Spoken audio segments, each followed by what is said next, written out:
2/5, 3/6, 4/9 এর গসাগু বার করতে হবে। গসাগুর ক্ষেত্রে লবগুলোর গসাগু, লবের গসাগু বাই হচ্ছে হরের লসাগু।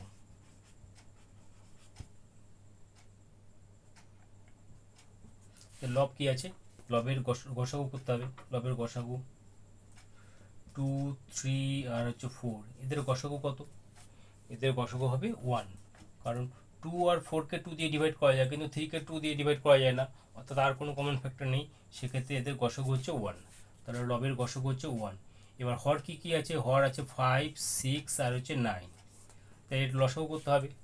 লসাগু দেখো কত দিয়ে যায়, 3 দিয়ে ভাগ করা যায়।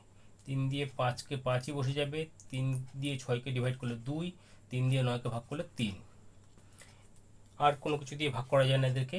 তাহলে লসাগু হচ্ছে 3 × 5 × 2 × 3, অর্থাৎ 3 × 5 = 15, 15 × 2 = 30, 3 × 30 = 90। 5, 6, 9 এর লসাগু বেরোলো 90, অর্থাৎ হরের লসাগু হচ্ছে 90। তাহলে ভগ্নাংশগুলো 2/5, 3/6, 4/9 এর লসাগু হলো,